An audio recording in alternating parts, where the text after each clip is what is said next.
Yo, blessed again to speak this time with David Parks, aka the King of Sludge, the gutter drummer behind the brass house band Too Many Zooz. We talk a little bit about the difference between playing on the subway to an ever changing crowd or going on tour. Enjoy. My mother gave me the name of David Parks. My show name is the King of Sludge. I play drums in a band called Too Many Zooz, and yeah, I mean, there's a lot of things that I have done, but currently that's my state. Yeah. David, real quick, I'm Jose's younger brother. And, have you guys not met before? I'm sorry. Very light. Probably went back in Portland when you were a baby or something. Yeah, it's crazy because I grew up in Portland, and I used to hang out at a house on the end of 12th Street. Yeah, Jordan Davis. The ranch house. Yeah, it was two or three houses down from you guys, I think. Yeah. Oh, okay. Yeah, and so I always heard of you, and I always knew you were a musician, and so it's crazy this whole full circle years later. This is when I was 10, 8. Yeah. Yeah. Those were the days. Those were the days. Cool. Well, so you said you're a drummer. Do you Yeah. consider yourself just a drummer or a full-on percussionist, or how do you look at that? I consider right now it's more influence on percussion and the bass drum, but I've gone through different evolutions with drumming. I have played traps. I've played just percussion. I've played just African percussion. But I would say mainly right now I don't know. I call it gutter drumming is what I call it. That's what I call it. You have an interesting kit that a kit that you designed that kit and build it all that's all your what you need exactly. And it was just a creation that came about through playing in the subway and combining all the different styles of music that I had learned over the years. Yeah. So it's kind of a fusion of both worlds. Yeah. All right. Did that kit evolve? Has it evolved much, or do you kind of maybe tinker at the beginning and then? It has evolved just out of necessity. Certain things fall off a lot. Certain things don't work out long term, and since I've played shows a lot, last year I did over 200 shows. Damn. So I have to have something that's really consistent and durable. Yeah. So yeah. David, how'd you start playing? How'd you start banging on things from back in the day? Do you remember how that evolved? How that first started? That all started in Portland. I originally went to cooking school in Nashville, Tennessee. Wow. In the mid 80s, something around there. And grew to love music and started collecting instruments and playing them in my time off when I wasn't cooking. And finally, I just got a friend of mine that's man, we're going to start a band. And he moved and it didn't work out, but we had set this date on that we were going to, at the time, I know this sounds crazy, that we were going to move to Jamaica and become reggae musicians and smoke a lot of weed, young kids. But he eventually didn't save his money, and I was pretty adamant about making the change in my life, Mm-hmm. And the date came, and I had quit my job and everything, and was really committed to it. And for some reason, I went to the bus station and I bought a one-way ticket to Portland, Oregon. Just Wow. Yeah. What made you pick Portland out of all the places? Or it was just that's where the next bus out was? No, it had more to do with, I think somebody had told me it was a cool place, and it was 3 days ride away. I figure that there's plenty of places for me to get off the bus if I find somewhere cool, Mm-hmm. Right. Yeah. And then there's enough time for me just to breathe and figure out what I'm doing in terms of the travel, And I'd never been out west before any of that. I mean, I've traveled before. So yeah, I got there and ended up 3 days later, I was in Pioneer Square. This is a little bit of a two-part. So, how much would you say that Portland influenced your music, and then on top of that, how much would you say like or what's the contrast between your influence of, if the city does influence you, the contrast between Portland and New York now? Well, I think that growing up in Indiana influenced my music part of me to a greater extent. Okay. Portland allowed me to become an artist, which is a different thing. You know what I mean? I landed in like Satyricon in the early 90s, which is like the punk rock haven, and I learned about all the components of what it takes to become an artist, what it means to become an artist, and the responsibility of it, and to base your self-worth in the amount of creativity you put into the world, not the monetary aspects of it so much, and to cherish that, and those types of things. So it's a different thing, like I had wonderful upbringing in music in Indiana. I grew up in the 70s, late 60s, and I saw every Black artist that you could ever think of. If it was on the radio, I saw it as a kid live. I mean? Was that your parents? Was parents showing you that? To a certain degree, they didn't disagree with my interest in it. Yeah. So it was supported. So I was given money to go to a concert, at a young age, and to see the music and to be around the culture and all of that. What style of music was that you were influenced by at that young age? Oh, all of it. I mean, I come from I come from a very big family. Yeah. So you got multi-generations of music, and then even within those generations of music, there are isolated pockets. Like like the way we generalize music now, like if you were to say your uncles are listening to the blues, well, there's 80 different varieties of the blues that Right. each one of your uncles might listen to. Right. You know what I'm saying? Right. You know what I'm saying? Even that's how family goes. So you learn all these different textures. It's like, you know what I mean? For sure. You learn all these different things. You go to a barbecue at one cousin's house. We're all listening to funk music. We even listen to Stevie Wonder, but their Stevie Wonder selection is different than your family's Stevie Wonder selections. In the context of how they live, that's kind of the soundtrack to their existence at that time. You know what I mean? Right, for sure. As a kid, you're taking all of that in, and it really puts music in context to where you are and all of those types of things. So all my life, I've always been aware of the different sounds and fashion and all of those things in context to the relation of the time. Right. And so coming into Portland and doing a complete 180, because I mean, the closest we ever got to something was like New Wave or Devo or something like that. I never was like around like Nazi skinheads and, you know what I mean? Like straight up like Poison Idea and all of those type of punk bands. You know what I'm saying? Yep. It was definitely one of the only few Black people within that scene at that time. Yeah. I could count on my hand the number of people that were in there. So when I moved to Portland, I ended up as the janitor at the Satyricon.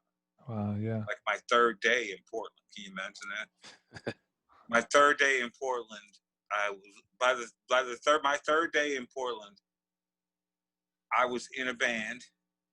I was in a band that ended up becoming like a very influential band in Portland later on. And I was working at the premier nightclub at the time as the janitor and sort of learning the music business from literally the bottom up. Do you know what what was that band? Wow. It was called Hitting Birth. Hitting Birth? Yeah. Right on. Awesome. What was that like for you, like being one of the like very few select Black dudes in Portland during that era, trying to kind of like find your way? What was that like? I mean, at that time in my life, because I put myself in such a situation, every moment of my existence was just kind of like mystical. Do you know what I mean? Right. I'm in a strange place, different culture. I'm by myself. Do you know what I mean? Yeah. It's like, yeah, it's really hard to describe. Do you know what I'm saying? Sure. It's like it was like I was dug in. Do you know what I mean? I was dug in, and I was committed to like to creating this life that I wanted. Right. So yeah. Well, you kind of you hinted that you played a lot of shows this year, but I know you do a lot of like heavy street performances that are brilliant. Like I love watching those on YouTube. They're so good and they're so energetic. How would you kind of, I guess it's a two-part question, like how would you describe playing you know, in the city, like playing on the streets and playing for the people versus playing like on a stage type of thing? It's kind of two different worlds. Generally, when we're playing like in the city, we're literally playing to the people and for them. Right. Knowing that if you don't play something they like, you're not going to make any money. So you're constantly trying to find the vibe that connects and register with this large group of random people and making it resonate. Do you know what I'm saying? Yeah, it seems I would assume like that would even like throughout the breadth of the day in the city, like that would even change to it. Like you're playing at this hour, you have this kind of traffic moving through the city. They're gonna be into A, and then later in the day, it's like it varies from stop to stop. Yeah. It varies from stop to stop time of day. Yeah. So there's a lot of variables to it. There's a certain alchemy to it, you know. So, and you gotta not try to think about it too much. Yeah. At the same time, but I mean, it all comes down to just getting the privilege and the honor to set up and play. Do you know what I mean? Yeah. That's what it really is. You know what I'm saying? The results are cool, but to just know that you got to set up and play in front of the people of New York for an hour, right?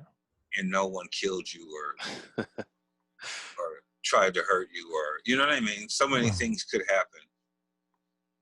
People take their music very serious. Yeah, and how do you compare that to like the stage life or the road life or what have you? That is a whole nother world in itself, bro. That depends on like the level. Okay, there's like for us, we've had the privilege of doing tours and shows where one night it could be 150 people, right? Yeah. And then the next night it could be 25,000 or 60,000 people. But at the same time, that's a lot easier in terms of the performance than playing on the street. You know what you're going to give those people. You have a set amount of time to play. There's so many variables of things that go into it that you really don't. A lot of times, you don't realize you're even playing a show until you're in the middle of a show because it's so fast. Set up, sound check, eat a little food, drive there, go to the hotel, play the show, break it all down, go to the next show. Do you know what I mean? Right. Yeah, so it's kind of a whirlwind. Do you know what you know what I'm saying? For sure. On that same note, how do you do you ever get in that zone where it's like it's not the art anymore, it's just like work, you just all right, I got to do these 3 shows, knock it down, or do you always stay with the music and let that drive you? No, are you asking me, am I human? yeah it's a leading question, but yeah. The only way to say that is that there are times where I'm more tired than others, and I'm that okay. Let me rephrase that real quick. How about when you do find yourself in those tired and where it's just work scenarios, how do you climb back out of that? How do you snap back and like, this is my art, this is what I love to do? No, that's what I was gonna say. The Okay. thing is, it's like what happens is, I personally try to ritualize each day, right? And I try to do the same thing the same way each time going into it. So that I don't forget things, so I don't forget songs, so that I don't forget where my towel is and where my water bottle is and where my tape is, whatever it is, that all these other things that are going on in my mind that are giant parts of the show. Not missing a water break is like detrimental to me. Right. Do you know what I'm saying? For sure. So there's all these other things that I have to think about. So what happens is when I'm feeling any type of way, it's all erased the moment I hit the first step of the stage. Right. It's all gone. That's all gone. So you're able to kind of like put whatever you're going through, whatever, and just kind of dial into the moment and like be part of the performance, be part of the music.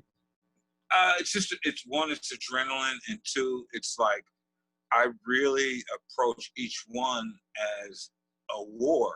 Yeah. Right?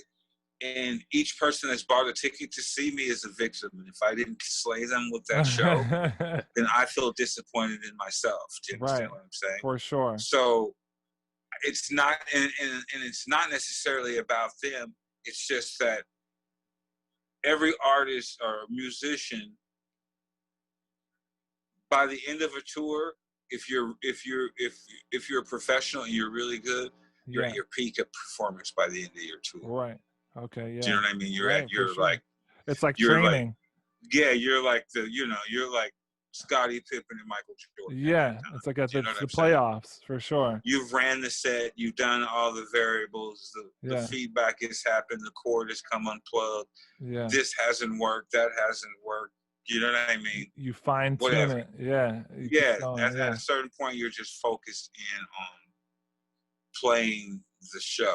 Yeah. And playing the songs and remembering your parts. Are you able to how do you I think Zoe kind of asked this question, but how do you, like, before a show, if you can tell any, like, do you have any like mental rituals or like things that you kind of like mantras that you're like kind of like, okay, this is it, or is it just natural now? You kind of know what to do? No, it's like I said, I just try to do the same thing the same way. Like a routine. A routine, yeah. A routine. Just so you don't get too scatterbrained or lose focus, because it's easy to lose focus. Right. You're in a cool club, cool chandeliers, great murals on the wall. Yeah. The bartenders want to have drinks with you, and these people want to talk to you and all of that. And next thing you know, you're looking at your watch and it's time to go on. Right. Being a percussionist, for someone, it seems to be a percussionist, because I've seen you play and I've seen it. You have to be so on point for so long without like skipping a beat. Is that something that kind of is in you already from like a young age, or did you have to like sit there and discipline yourself like over and over to make sure you're like on that metronome, internal metronome type of thing? Well, first of all, I'd be lying if I told you it's something that I think about. But there's a lot of components to it. Obviously, there's a lot of practice to it. There's years of doing it. And the other thing is that you don't want to let your people down. Yeah. You don't want to let the team down. You know, you know what I mean? For sure. You got to be on point for the team. You don't want to let the team down. I mean, everything in particular in Too Many Zooz sort of rides on the rhythm. Do you know what I mean? 100% for sure. Yeah, and so I have to approach what I do as a lifestyle thing. You know what I mean? I have to be fit. I'm not allowed to be tired. I have to think about resting when I'm on tour. Yeah. I have to think about what I eat. All of those types of things. Yeah, it's a very conscious thing to think about. Making sure that I stretch. And, yeah.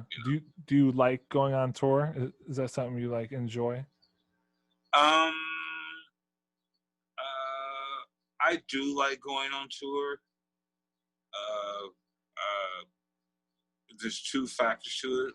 Yeah. I wish I was a little bit richer so I could bring my family a lot more than I can right now. Sure. Uh, but I do like being on tour.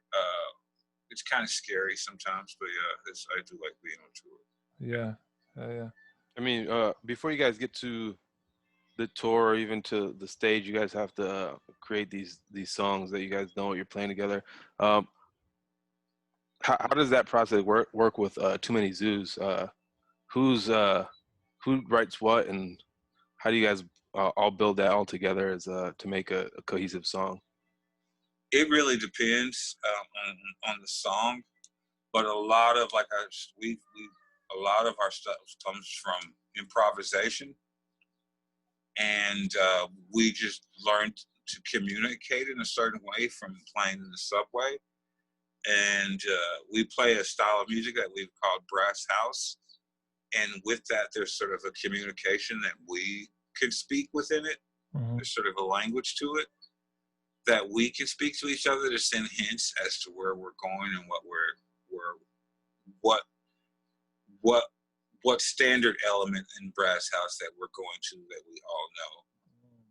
And when we're just kicking it, do you know what I mean? Yeah. So when you go ahead, complete. But if we find something that we like, we tend to remember it and try to pull it out again, and we like play it and play it and play it, and then it turns into sort of a song. Sometimes it could be just something in someone's head, and you just whistle it, or hey, check this thing out, and can you add drums to this? Or we'll just send somebody a loop of something and we'll record over it. There's a whole lot of ways that we do it. Yeah. So a lot of that, a lot of your subway, how much of the subway shows is just improvisation? Well, I would say most of the subway stuff is probably 85%. Oh wow! So you guys are just grooving. You guys are just going, feeding off each other. Yeah, that's what it's all about. I mean, it's all about, the thing is like, one of the things that with like, let's call it original brass house music from the subway is that we're not like, it's not like regular music. We're playing to how many people are walking by. Yeah. Okay, the song starts. Okay, so if we're at 14th Street, right? Union Square. You can kind of see when the L train has just let people out. There's like a trickle of people. Okay. Mm-hmm. So you start the song. Then, right? You're kind of doing something, kind of get their attention, not too heavy. Then when the max amount of crowd comes, Leo's going to bust out in a dance, and we're going to go to more of a heavier part. Then at about that same time, you have the Q and an R coming in at the same time. So for like a 3-4 minute period, you have, let's say, roughly 10,000 people walking past you. And that subsides unless a crowd builds. And if there's a crowd build, then we have obviously extended the song. They like that riff we're playing, keep playing it. So your music is part, the environment is part of your music. So you kind of create with the environment and play with the environment and the people and the energy. Yeah. Okay. Yeah. I mean, no, it's if we were McDonald's, it's direct marketing. You know what I'm saying? We see what's happening. Oh, they like this cheeseburger. Make more of those cheeseburgers right now. Do you know what I'm saying? Yeah. So it's kind of a situation like that. Yeah. What's it like for a street performer and for doing it so long? What's it like to perform to people that you don't know and that aren't expecting it, and that you're in that element and you're creating? Like, what's that like for you? Me personally, I don't like to really speak for the other guys in the band or other artists. Yeah. I generally don't play for anyone in front of me or people. You know what I mean? Right. The communication between the people that I'm playing with is the most important thing to me. Yeah. And if it looks like I'm playing to people, it's more that I'm enjoying myself. Yeah. And I try to take the audience side of it, because that can be misleading in terms of effect and like communication amongst the people you're playing with. So As far I as you tend not to guys like, think about the audience. right on, your recording length, does that has that been influenced by the train schedules? Like how long you guys record songs? Does that do you guys find any Uh, influence from the train schedules? Depends on the song, but yeah. If you're watching us in the subway, it is more dictated to playing. You understand what I'm saying? If you're like sitting on that bench in front of the police station at 14th Street, right? It could be empty, maybe 4 people sitting there, and in 3 minutes it could be 10,000 people walking. When all 6 of those trains empty out at the same time, it could be even more than that at 5:30, 6:30 in the evening. Yeah. And you talk about that's more than most bands are going to see in a month. Do you know what I'm saying? If you're a band, you're looking forward to a Friday night at a club, maybe if you're popular, 600 people. Right. Do you know what I'm saying? Mm-hmm. Well, we're getting that every hour. Moment, yeah, you know what I'm saying? That's 3 minutes of people, and then the club empties out, and there's the same amount of people again or more. Mm-hmm. And it's a whole different audience. Well, maybe some of them are still back, but Some of them are hanging out, and then there's also like people who now travel from around the world to see us play in that spot. So for sure, people show up, and or they've seen us somewhere else, like in Spain or Poland or somewhere, and they say we were at this show, and they're in New York for that day. They happen to catch us in the subway. The recordings is a whole different thing because there's a lot of factors that go to it. One, making songs marketable. Then it comes down to arrangement. Do we really need all of that length for that arrangement? Did we express what we need to say in this amount of time? Or are we just pushing it? There's a whole lot of factors that go into like a recorded song. Right on. Do you kind of, because like performing on the street and performing on stage, there's a certain level of like intimacy and kind of vulnerability. Do you kind of it takes like a certain person to be like, all right, let's go play in the street in New York. Like everybody doesn't have that like confidence. Do you feel like that's like natural? Or is that something that you work at, or it's always been there? I actually started street performing when I was in Portland. Okay. But no, for me, I came here. You remember, Zoe? I came here with my son. Yeah. And both of us started playing on the street. I came here with him, and we both were playing on the street, and we were making a lot of money. I'm gonna sidetrack. I remember one time we were on the subway. I just bumped into you, or I don't remember if we met up or I just ran into you. It was you and your son, and some dude. You guys didn't have your drums or anything, and it was like some African or Haitian dude was on the subway, and he was playing some congas or whatever he was, and your son kind of like looked at him, gave him a smirk, and like snatched a drum from him, and like just like killed him. Just like, and then this dude was like, "Oh." I don't even know if you remember, but your son was kind of. Yeah, no, we were making money. Like we were making money. Like we were like killing it. Yeah. Once I figured out the game, I was like, oh, these guys aren't better than we are. Like he was like 8 years old at that time. Oh yeah, he was nasty. He just like snatched the drum from this dude, and the dude probably thought he was just gonna like do some like quick bangs or whatever, but he just like. Yeah, no, and that's and through that we were able to like play and live, and I came here. I mean, I cooked for a little time off and on, but through the grace of God, I've been playing music the whole time that I've lived in New York. Yeah, that's dope. It's been a struggle though, obviously. Yeah, for sure. I mean, New York. Any way you look at it, even if you do happen to be blessed with millions of dollars, you're gonna find a struggle in New York. Yeah. No, man, I've considered moving, but I don't think I am. I think I'm gonna stick it out here.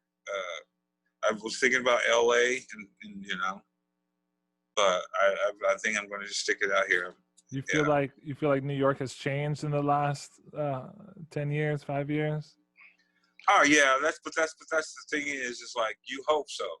Yeah. You know what I mean? Yeah. You know what I'm saying? I moved here as a change for myself. I wouldn't want to deny someone else that opportunity. You know? That's a good point. Yeah. And not only that, you hope so. I mean, that's the reason why I live here. Is why I don't want to be somewhere else. That I want to be in a place that changes. I don't want to be in a. That's a good point. I don't think New York is allowed to stay still. No, it's an interesting time, especially now with the whole coronavirus thing. It creates a whole new frontier here. Yeah, for sure. It creates new opportunities, you know. Yeah. And new challenges. Different doors are going to open. There's kind of a level playing field amongst certain things. Yeah. Right on. What about for you? Just real quick, can we talk about like your creativity, your process, and like kind of where your head goes when you're like kind of in that zone, that space? Like, how do you create?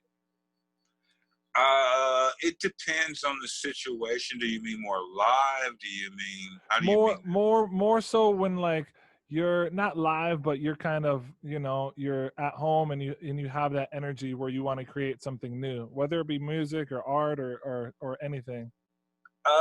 Well, I'm constantly rolling around ideas. I'm also trying to find a space to not think a lot. Yeah. That's where the ideas come from. Right.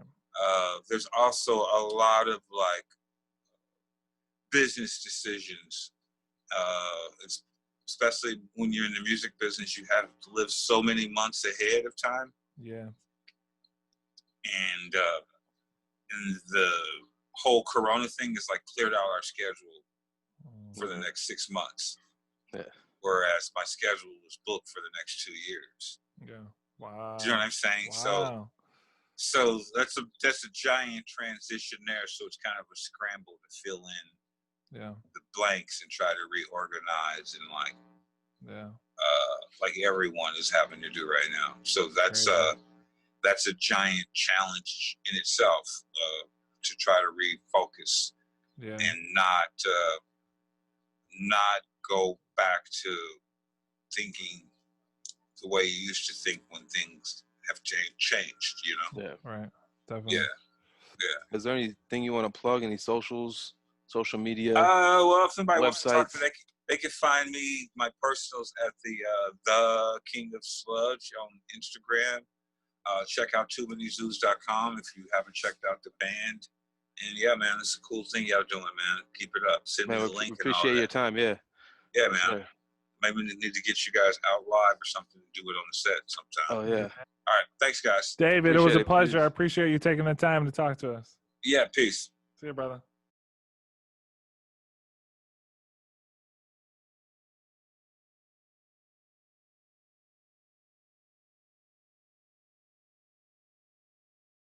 Hey, I hope you guys enjoyed that one. As always, go back and check out the old one. Next week, we're going to have Nate Newman, a guitar instructor, so stay tuned for that one.